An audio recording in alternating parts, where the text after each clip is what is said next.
We are live. Sir, tell us who you are and what you do. Well, occasionally I'm a guest on podcasts. That's one of them. My name is Darin Gaub, and I live in Helena, Montana, and I'm a retired Army lieutenant colonel, but started off enlisted infantry. Yeah, was going to do something else, and then decided to come back in the Army as an officer and flew Black Hawk helicopters for 20 years. Glutton for punishment. Oh, yeah. I guess there seems to be no end. It's still happening in some ways, but so served from 1991 to 2019 in a variety of positions, and then I retired, punched out after a command in Europe that was over there for running aviation task forces in multiple countries as part of the 4th Infantry Division out of Fort Carson at the time. Decided it was time for me to go, and I was never going to get much closer to Montana so I could drive home and move myself. So I came back to Montana, retired, and did military funeral honors in the state for a while, a couple of years, oversaw that program, and then punched out and did some volunteer work. And now, besides being retired, I'm the state director for Montana for the Freedom Caucus Network here, and general all-around pain in the neck to anybody who thinks that liberty is something that's worth sacrificing for security and safety. Yes, for sure. So where's the best place for people to find you and your work that you're doing? Two places are easiest. The first one is just look up my name on Substack, Darin Gaub, Gaub on Substack, and it's the only thing that'll pop up. And then you can find me at DL, so the Delta Lima Gaub on X, because everything else I've been kicked off of. And then, come June, I forgot that you'd been kicked off. Everything else. Sometime in June, we'll do some pre-advertising for a book I'm publishing. Absolutely. Called Veritas Vincent, which is about truth prevails. It's just a whole bunch of little stories packed together, and most of the time I'm trying to hide a little bit, but occasionally you'll find me on Fox News, Newsmax, One American News, Epoch Times, and NTD News as well. So right, it's too late to hide. I can't believe I do. Because I went to look for you the other day on Instagram. Yeah, nope, doesn't exist there. No. So, yeah, and I don't know why I couldn't. And then I was like, oh no, he's just on X. So it was pretty funny. I was like, my gosh. So where to start with what is going on in the world right now? As you know, this is a national security podcast, but national security encompasses everything, right? Obviously. So I think what's the biggest on everyone's mind is maybe the impact of these tariffs on people. I'll just dive right into it. And I just wanted to get your take on what you think, what's going on and the good, the bad, and the ugly, Sure. No, absolutely. And I think that's critical for everybody, is just because, I personally agree with the tariffs doesn't mean there isn't risk. Doesn't mean there isn't a potential downside, and that there isn't a good, a bad, and ugly to everything.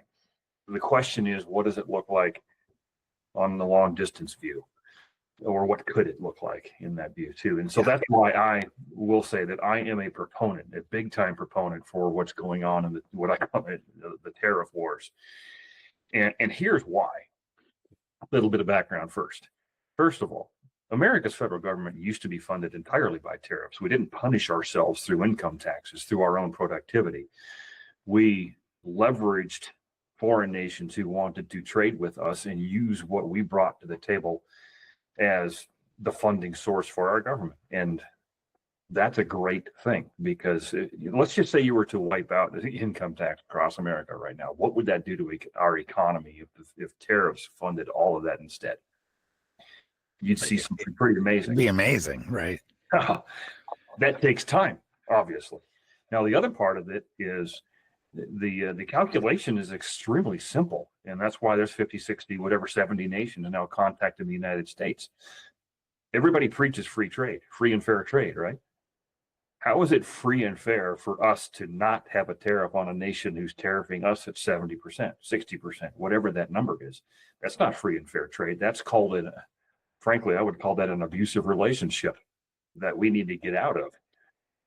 And multiply that across, what is it, 170 different countries who tariff us? Something like that, yeah.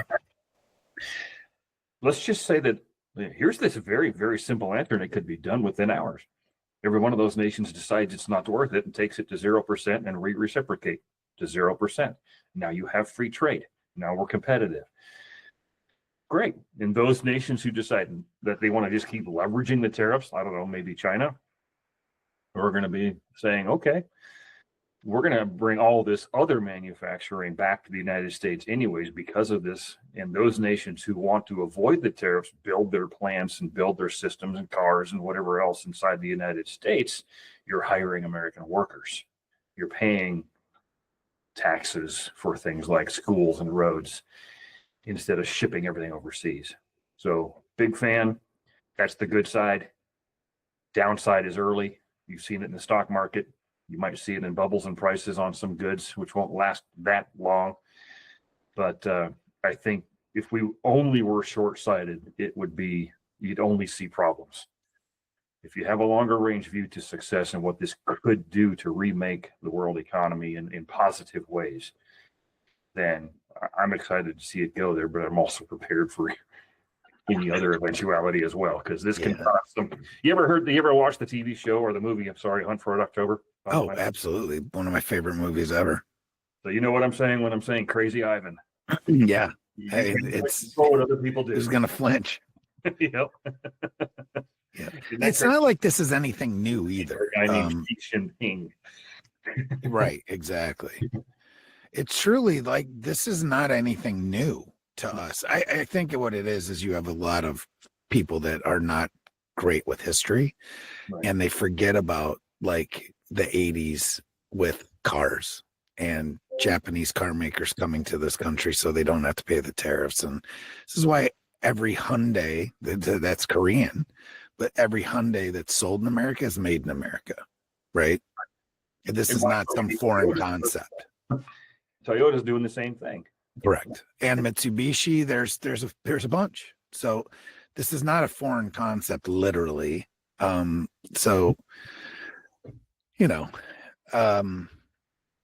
but it is. It's gotten a little bit ugly, but at the end of the day, it's like we had said earlier, the medicine sometimes has to be taken, and it doesn't always go down smooth. So, absolutely. And who's actually? I mean, funny thing is that there are certain, and this is, I'm trying to avoid this making this a pure Democrat Republican thing, because frankly, there are people on both sides of this who have the exact same mindset. But for everybody in either party who complains about the wealthy not paying their fair share, well, who's in the stock market? Right. Well, I mean, those numbers don't lie. Right. Exactly. I'm in the stock market, but I'm the extremely tiny blip in the bottom corner that's basically irrelevant, and I'm willing to say, you know what, for the sake of my country, I'll lose most of it up front to gain so much more of it back later. Yeah, absolutely true. I mean, that's the ebb and flow of the market too, right? And if you know history and you actually look at the stock market from inception, these are the cycles that happen, and it's always come on the upside. It's always ended up back up. So and plus, so you just hang on, folks. Hold on to the handlebars a little tighter, right? It's going to be a great ride, one way or another. You're getting somewhere. Yeah, it is. So a little bit of transitioning here from that to something since we've talked last, we've had a huge leadership change in the country, but let alone the national security apparatus, the national security agencies, and DOD, obviously everything. Give us your thoughts. Give us some background and you know where you think that's headed. Well, it's going to be. We're going to continue down the road of the good, the bad, the ugly. Yes, exactly. which fork you take will determine a little bit here and there. But I'm an optimist. I tend to be an optimist primarily because I've read the book of Revelation and I think I know who wins in the end. But that's a whole different perspective. Yeah. But for now, let's just take a look at the world the way it sits with the leadership change. And I would ask the question of what would have happened if Kamala Harris had been sitting in the White House? What would things look like? Well, you'd look at Biden 2.0, you'd look at Obama the same way, that same process, those same results. Excuse me. Can't control some things. All right. But I'm going to stick to optimism because what we're doing now is what we weren't doing before. And that's coming to a table and forcing people to talk or inviting them to talk and see if they'll take the invitation. We were just not doing any of that prior. Now, there was no interest. And why was that? Well, of course, we're trying to cover up the world's largest crime scene in Ukraine. And the Bidens have been involved in that for a long time. Right. The entire family. Who's dishonest? Putin, Zelensky, or Biden? All the above. All the above. So try not to judge these nations by the actions of their dictators when when we stand behind the people who suffer. Right. All right. So you look at that conflict in a stovepipe and say, all right, Putin doesn't have to stop. He's winning. Maybe he could if right leverage points were pushed, primarily economically, because he can't keep going with the wartime economy and expect to last another 3 years in doing this. And he knows that. That's why he's recruiting folks. That's why he's pushing hard, while also saying he'll talk. So I'm optimistic about that one because we're still at the table, even though we're still in what I would call the ugly phase. Both major players on the block between Ukraine and Russia calling each other's names, throwing rocks at each other, trying to see who's going to blink. And Putin's going, well, I ain't going to blink. I've got the advantage, and Zelensky's losing. But there's a chance. And we've got somebody who's willing to take that chance. Second of all, Israel conflict in the Middle East, which was another one predicted way ahead of time. Yep. Iranian proxies. How many are left? In reality. Yeah. Okay. So you've got Hamas, Houthis, and Hezbollah. And you take those pieces off the chessboard, what you really got is an isolated Iran. Doesn't make those three not dangerous in some way, but add on the fact that you've now got thousands of people protesting against Hamas in Gaza, which is something you never would have seen. There's a chance there. You've got a change in the Lebanese government, who is much more pro themselves now as a nation than they were than happened before. And they're actually pushing on Hezbollah while Israel destroys their leadership. Houthis, we see what's happening with Houthis, making them largely irrelevant. I don't agree with necessarily continuing that war for that bombing for a long time. We don't need to grow into something. Let's just make sure they're ineffective and leave it to Saudi Arabians to solve that one. And by the way, I think the British and the French and the Germans have a navy. Right.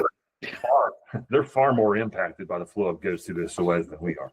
Yeah, for sure. Especially considering geography, right? It just does. Right. I mean, what about Egypt? What are you doing? Like you're taking a huge hit monetarily by allowing or not doing anything really. I know they're a little Egypt on its. People might not know that, but they're a little neutered in what they can do, considering the bodies of water where they operate. And how much of Egypt is actually usable. Correct. Like none of it. It's all on the Med. So, but the Suez Canal is a huge moneymaker, and if those ships aren't there, if it wasn't for the Suez Canal and American foreign aid money, you have very little there. I mean, when I was there, I saw things like Pepsi bottling plants and little things like that. For the most part, the Egyptian economy, outside of those few things, is tourism. Tourism, for sure. Yeah, I was there for about a year, and it was shocking, actually. So you're like, what? But we can move over to another side of the world, though, and then say, well, what's going on with China? And all of that. And, Xi Jinping is running out of time, personally and economically and many other things. The good side to that is that if we paint an accurate picture of China and honestly tell people that their economy is failing rapidly due to currency devaluations, real estate issues, and central control of their economy truly, as well as their one-child policies. It's creating an environment in China that is actually making them weaker now than they've been in a very long time, probably going back to the Opium Wars of the 1850s or so. Mm-hmm. It's also what makes them the most dangerous right now.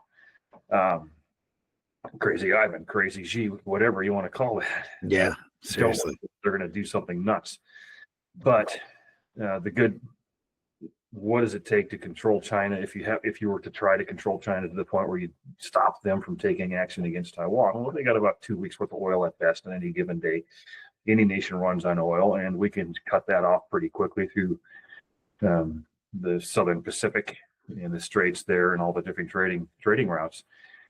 And the second piece is that Taiwan is not someone to be trifled with. They really aren't. And I've trained with them. Yeah, nobody talks about that part.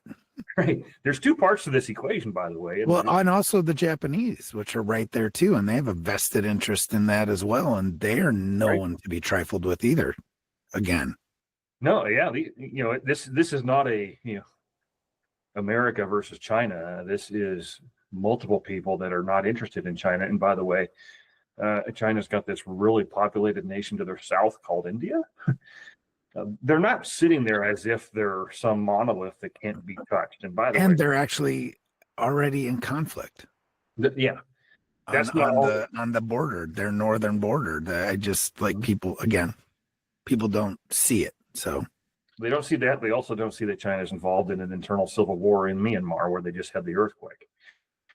And so China is not this monolithic fortress on a hill that can't be touched. It's got some weak points, and I'll tell you that Taiwan knows that China has an extremely weak point. It's called the Three Gorges Dam. Yeah, correct. And you can't move it. You can disassemble it in about 10 years, maybe. I don't know. Maybe. But if that thing were to suddenly have issues for some reason, you're wiping out a third to half of China's economy within a week. Yeah. And China knows that. And so when I'm on the news, sometimes I'll say something like, China's more afraid of Taiwan than Taiwan is of China. And the hosts are kind of like, what? And I'll go into it, if I have time, I'll go into it a little bit wide. And they're like, oh. I said, so let's not walk ourselves into a war by repeatedly saying that this is the greatest threat. And then we're suddenly at war because we didn't know how to not stop talking about it, like we were just inevitably going to arrive there. Yeah. I think we can turn that switch and just maybe do something different than try to go to have a war or a conflict there and keep our treaty obligations with Taiwan. But again, the Chinese pride factor when it comes to Taiwan is just something that you never know what they're going to try. Back a tiger into the corner. Yeah. Oh, yeah. And Taiwan, by the way, geographically, I mean, you know it too. It's not exactly an island that's ripe for easy invasion. No, not at all. It's a mountainous jungle island. And I think in World War II, we learned how hard that can be for something that's a lot smaller than Taiwan. Yeah, absolutely. Yeah, you see the flag behind me.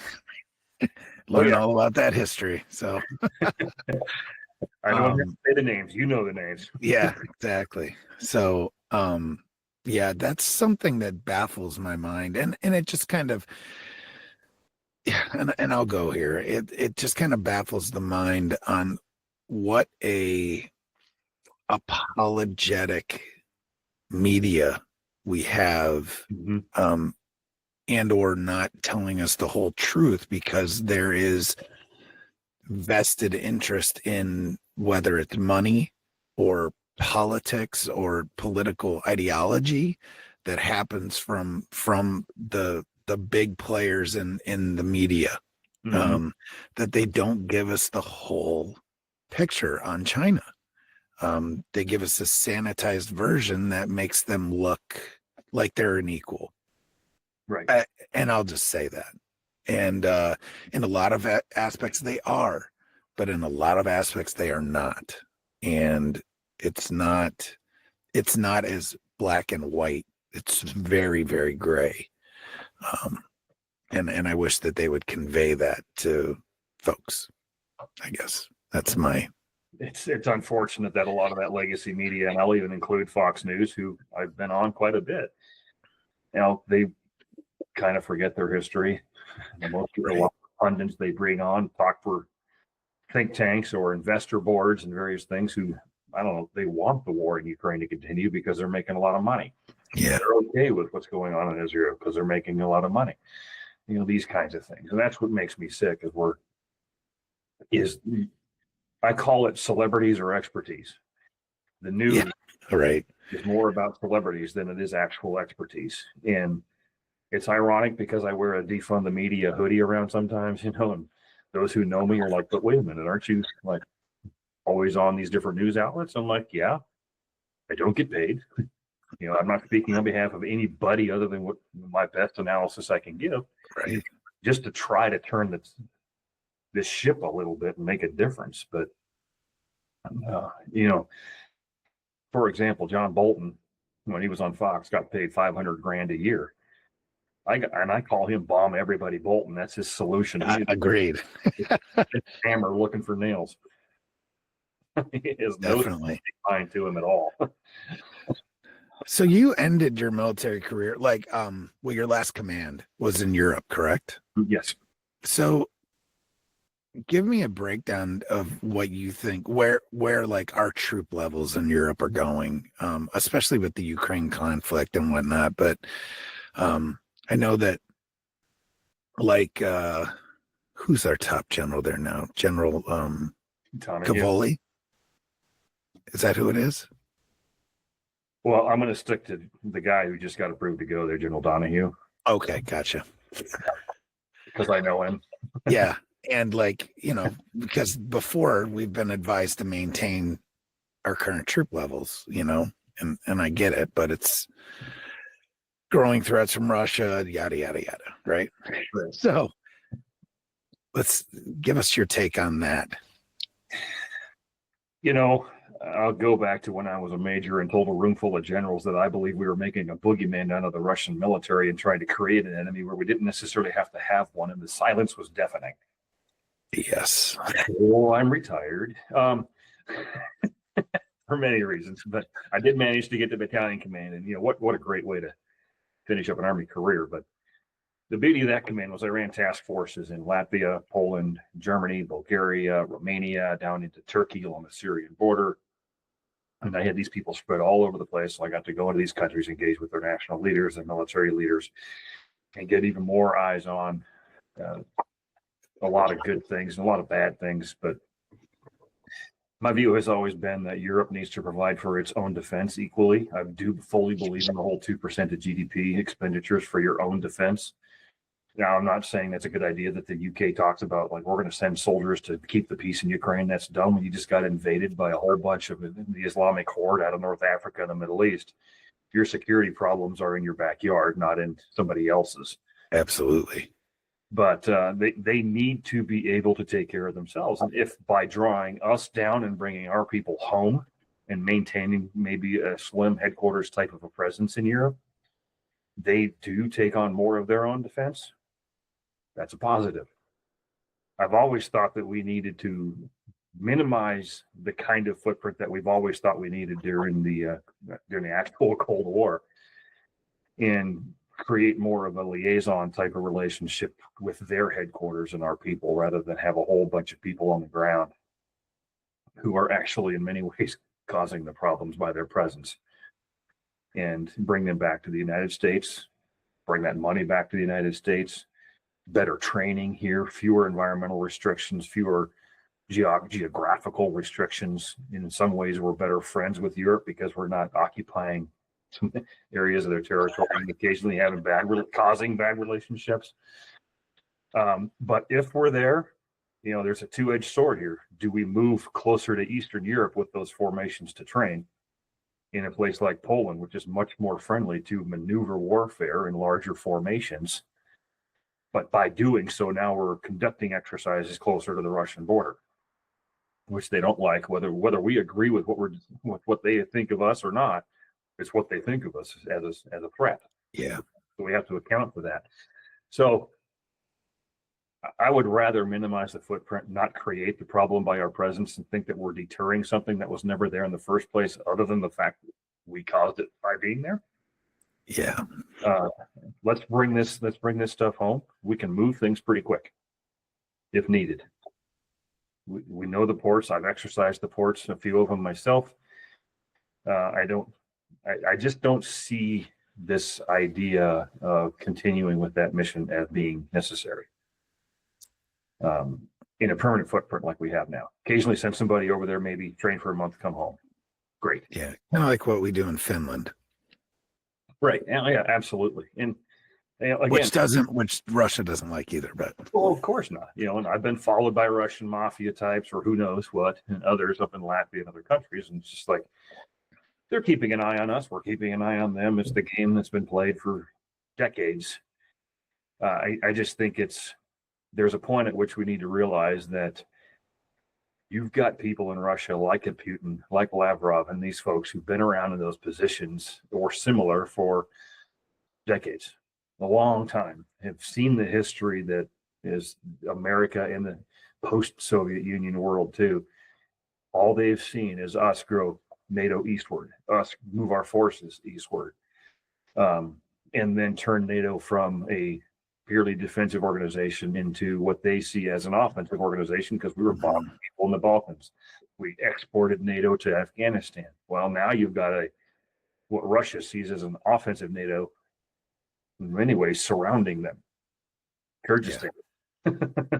Absolutely. So, I think we can retract many hundreds of those bases that we have overseas. I think that analysis needs to be done, realize what we really do need to be paying for and what's really a risk, what's not, what's really a benefit and what's not. And I mean, let's just take a look at everything and let's slay some sacred cows maybe if we have to. Yeah.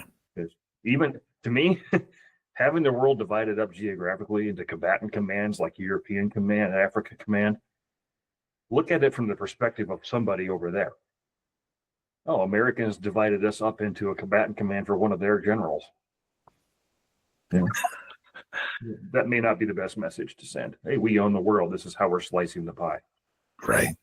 I'm more like, let's have relationships built on purpose and need at a specific time and place, maybe more than some of the things we've been doing. But I'm okay with knocking over the change tables in Jerusalem. That's okay. Yeah. For sure. Read an article yesterday in, well, we'll just say the New York Post. Better than yes, correct. Better than the Times. But it talked about the Iran-backed militias in Iraq that are, and I say this, disarming, following threats from the administration. Have you read anything on this? A little bit. I'm always going to go back to Yasser Arafat and what he said that is aligned with, in many cases, you could say the Quran, which is that war is deceit. And whether they're reading it right or wrong doesn't matter. It's how they operate. Yeah. 1993, I was sitting on the White House lawn watching him sign the Oslo Accords between Bill Clinton and Yasser Arafat, and then a new era of peace. The whole thing was a trick. Yeah, for sure. Yeah, to create an environment that ended up generally where we are now. So I don't believe at all that they're going to be disarming, like any more than I would believe that one of these guys taking off a uniform and throwing on a rag or whatever is suddenly no longer part of the military. Yeah, it just changes who they are. They are. And this gets back to a bigger question too. I think that it needs to be asked often. It's like, what does a caliphate look like? And everybody talks about the desire of many in the Middle East to create the Islamic caliphate. And the assumption is that it's going to be some massive monstrosity country that's one contiguous border. My view is that they're okay with the caliphate of cooperative nations all seeking the same goal. So Iran and Iraq, separate lines on a map, but Iran controls Iraq in many ways. They're fine with that. Well, now you see them trying to use the same ideology to control Syria. And who's helping with that? Well, Turkey, who strangely is a NATO nation. What if Syria decides to flip and invade Turkey? Are we going to? Okay. Exactly. NATO has questions we need to be asking, and you can continue that out across different nations. And it's overly simplified because I haven't even thrown in the Shia Sunni divide piece, but the religious aspect of it. Yeah. But I think the caliphate is a question that we should keep our eye, or a concept we need to keep our eyes on and ask ourselves what that looks like. Yeah. I've always been of the assumption, and well, not the assumption, but the thought that also it's not just about land, it's about the mind. So if you want to live in another, well, you alluded to Britain earlier, and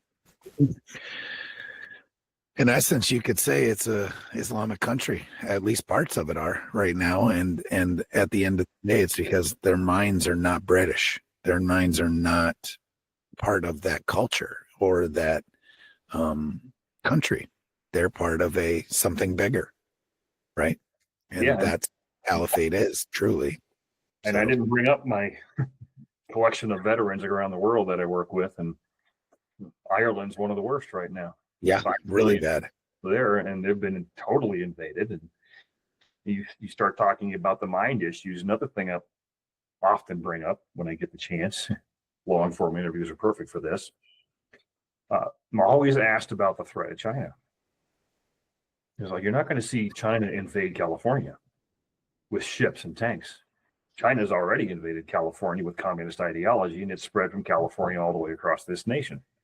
And we saw it this weekend and called them hands-off protests. That's communist ideology in real form. Whether they're, again, a useful idiot or a traveler is the question. But that's, to me, is the greatest threat of China, is the perpetuation of an ideology, and where they do things like that. And by the way, where they occasionally do win things like, let's see, South Korea, where they just had successfully, ultimately deposed the nation's president. Well, China was a victor ultimately in that.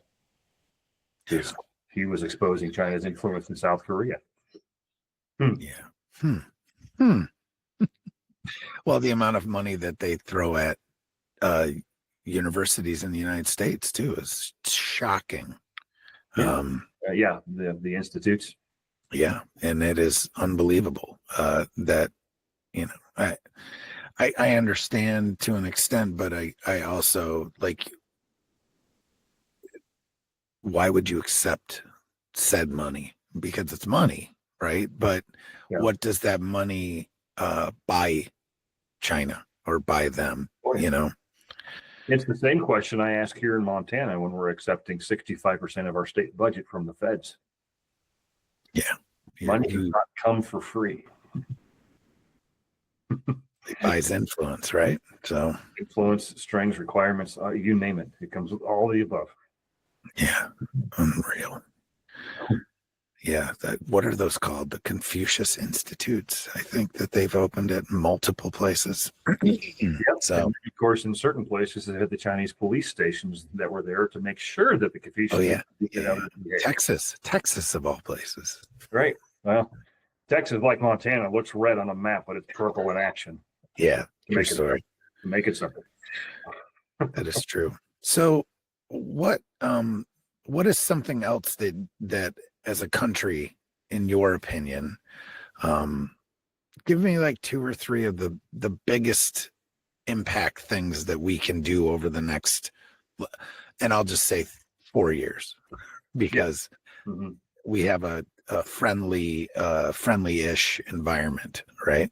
Right. Yeah.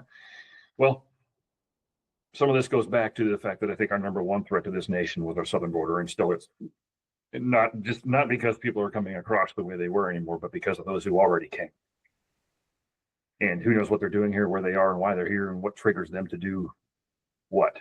We're vulnerable in many cases. So I think one of the greatest things we can do is bring ourselves down to where we focus locally.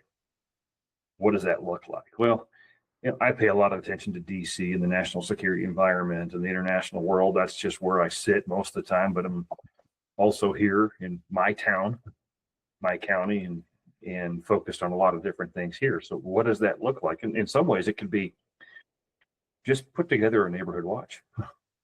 Keep an eye on your local community, be part of that community, be the leadership the community might need. Here in Helena, they need a lot of it because our commissions at county and city level are just, I'll leave that alone. But if things go bad, people aren't going to look to these commissions for help because they don't have any idea how to actually deal with problems. They know how to apply for government grants. Right.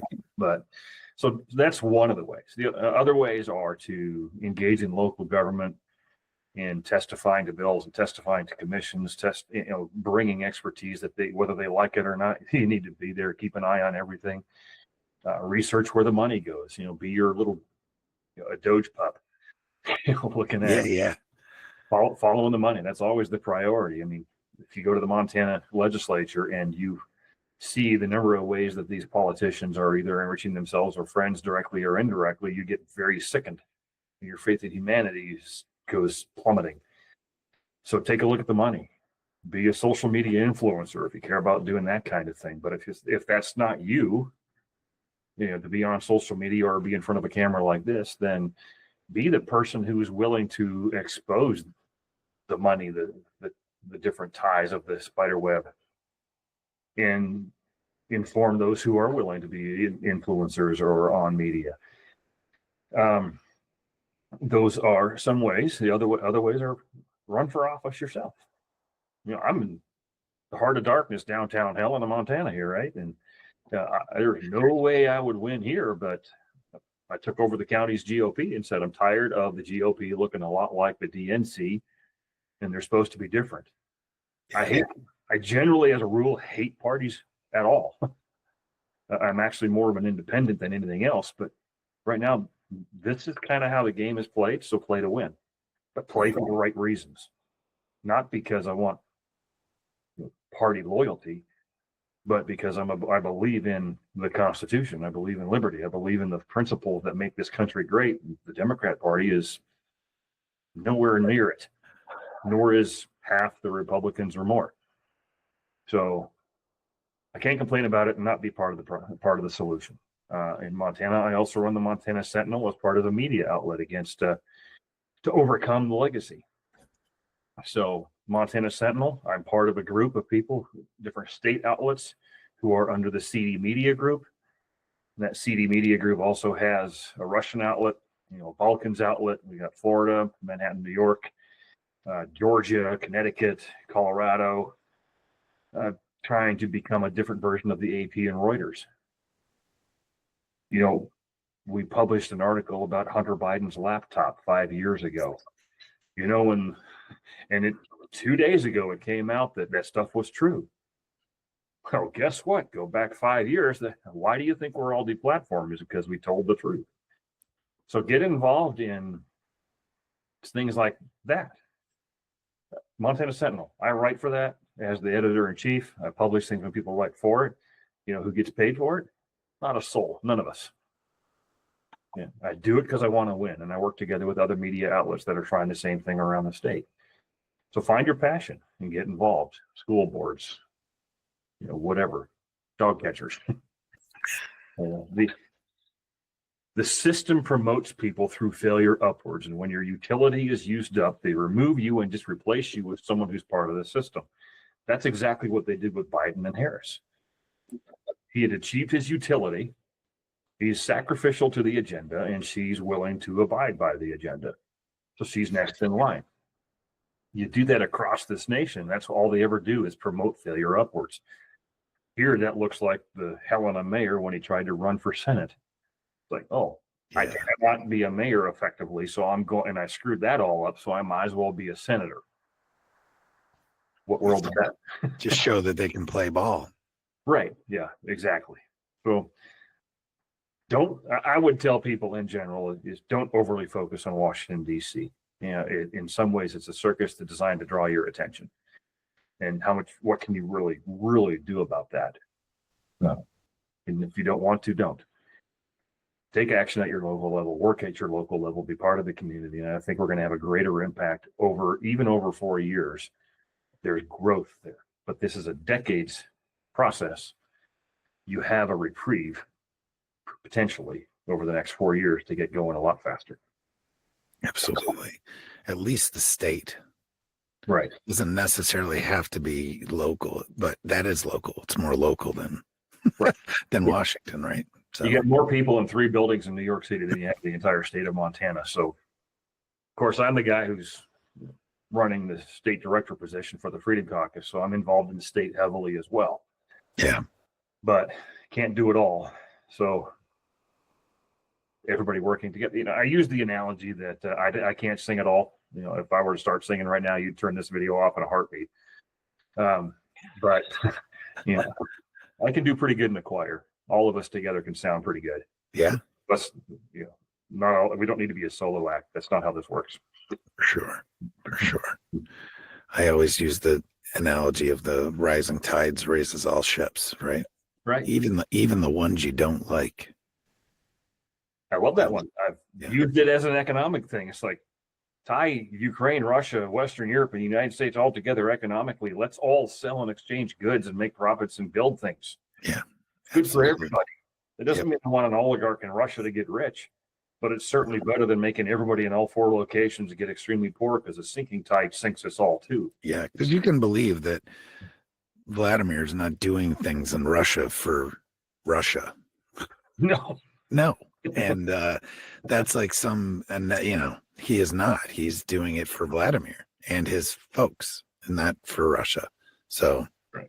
Which goes back to, by the way, some of their chief influencers who got heavily involved in what was going on in Eastern Europe post-Soviet fall.